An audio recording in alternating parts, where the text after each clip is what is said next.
On Lights Out America. Can we get a little bit? I got to warm up a little bit, man. I'm not as young as I was. Hey, Shawne, you look like you could still play, man. I don't know about that. I think you're still a superstar. Thanks, man. Look, I all this walking around, I'm like, and I need to ice up my knees and everything else. It's funny, as I was walking in the building just now, I saw somebody doing lights out dance across the street. They're like, do it. And I was like, listen, I got to warm up, all right? I can't just jump right into that anymore. Shawne, are you still doing the MMA training? Does that get your body ready going? Yeah, man. I've been training MMA for almost 17 years now, during the off season, and really more so just to stay in shape. I think it's important for any former athlete to have some kind of discipline when they're done. It could be MMA, or jiu-jitsu, boxing. Just pick up a combat sport, because it's not like I can go out and play tackle football anymore. So just stay doing something and competing. Go ahead, Fernando. Shawne, talk about Lights Out Xtreme Fighting. That's something that I know you've been very passionate for years. I mean, I remember back in your days when you were even a football player, you loved. I feel like that was kind of your thing too. You loved MMA, all that other stuff. But just talk about that league and just how it's going. Yeah, so my love for MMA has been around for a long time. But in 2018, I launched Lights Out Xtreme Fighting. We're now on Fubo Sports, Fubo TV. So if you don't have Fubo, get it. We just had a big fight January 14th in Riverside, and we blew that place up. We actually moved in the top 10 all-time most watched on Fubo Sports, and so that was cool, because we're up there with like international soccer, which is like insane. Yeah.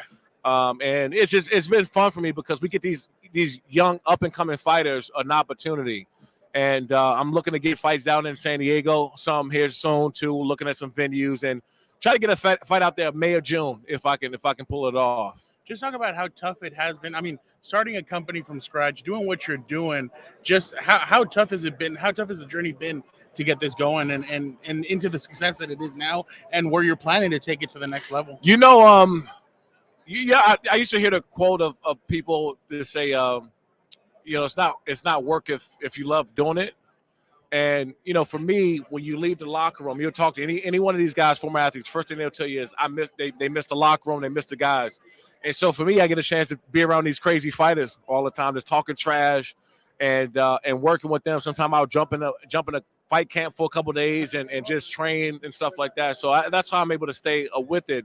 Now, on the other side of it, you're looking at the lights and the production and the satellite trucks and, people coming in. You got 1,000, 2,000 plus people walking in, buying tickets, and I've always been about the fans too, man. Like, the fans really drive everything, and so that's why I've always spent a lot of time just fan engagement, even talking trash to some of the Raiders fans. Obviously, that's my favorite, one of my favorite things. What did I tell you? What did I tell you? That's the next question, Shawne. How did that come about? You and the Raider fans, like a rivalry there. Oh, that's never going away. As long as there's social media around, it's never going to stop either, because there's an equal amount of hate to go around. But I mainly just give them crap 2 times a year when they play in the Chargers, obviously. But I really do guess, everything that happens now is about the fans. If we got people that listen to the show, it's the fans, right?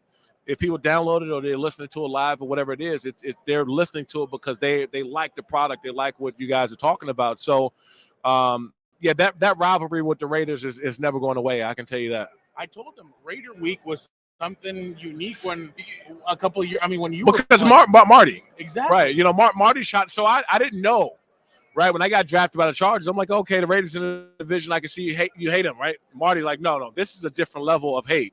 And so I just remember when we played them, the intensity of practice that week.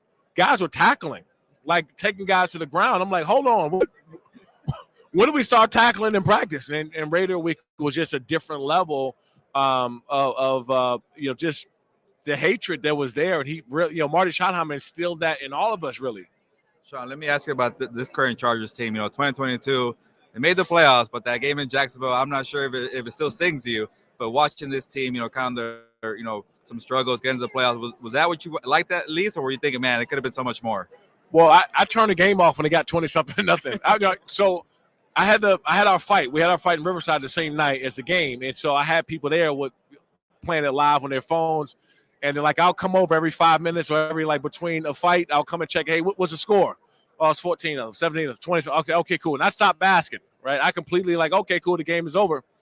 The fight ends up being over, and I had about 5, Chargers fans and friends of mine who came up to me and they said, "You'll never guess." I was like, "Oh my God, Justin Herbert's hurt."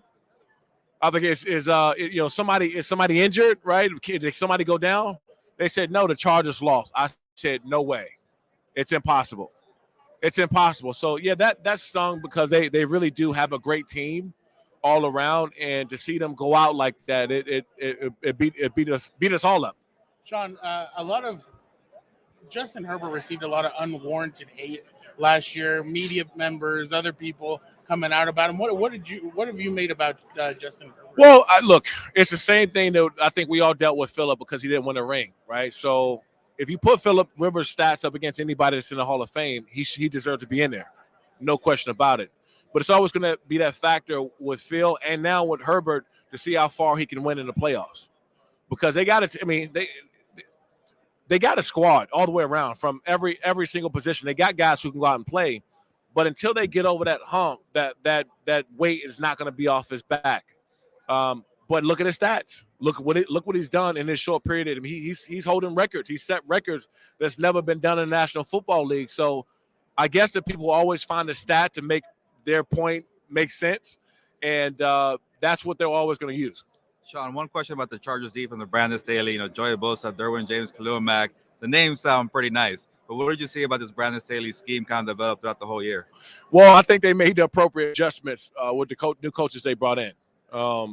It's kind of hard not to be successful when you got the guys that you name. I mean, Derwin James, I've never seen anything like that.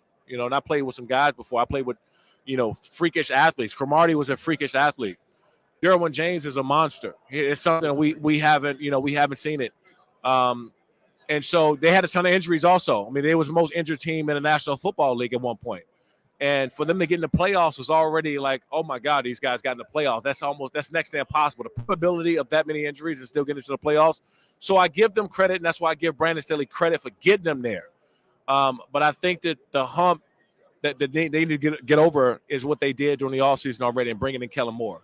I think that's going to do wonders for this team. We saw what Kellen Moore did with Dak Prescott. Dak Prescott ain't on the same level as Justin Herbert. I'm sorry, Dallas Cowboys fans, but he's not. He ain't even close either of their capabilities. He's not bigger, stronger, faster, nothing more than Justin Herbert.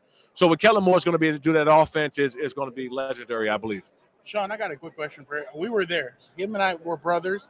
We were at ECW One Night Stand back in 2006 when you got the kendo stick, and I don't remember who you hit on top. It was WWE. Yeah, it was WWE. Yeah. I can't remember who you hit. Chavez. Yeah. Chavo Guerrero. Yes. Guerrero. Yes. And you Guerrero. hit him over, and you hit the lights out.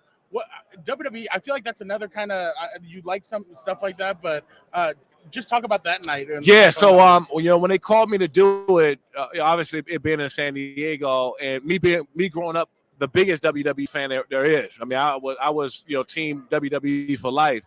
So when they called me to do that and we're rehearsing, I said, "Hey, I'm going to whack you. I'm just I just want you to know I'm going to." He said, "No, you got to do it." I said, "Don't worry, I'm going to do it." So that was big. And then that kind of led to me doing hosting a WWE WrestleMania in New Orleans, which was an experience that I can't even really describe in words, because you're sitting up there with, Booker T, right? Shawn Michaels, Mankind. And I just remember being on set and I got my earphones in and I got my notes up here and I'm ready to go.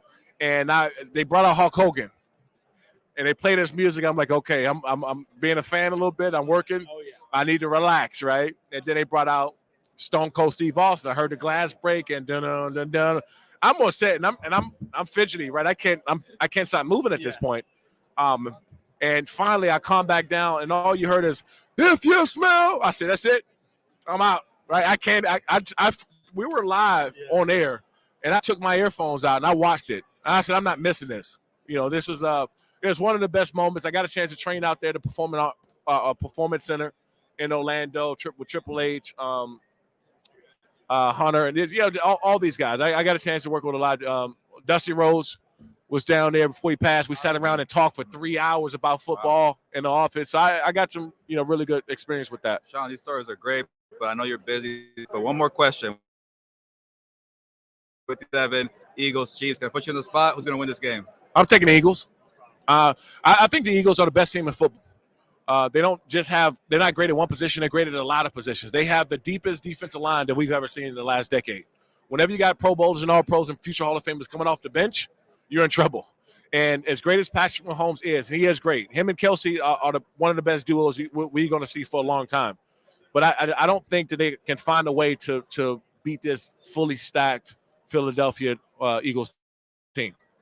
Shawne, thank you so much for joining. That's Shawne Lights Out Merriman joining COMPAS on the beat. Thank you so much, Shawne. Thanks for having me.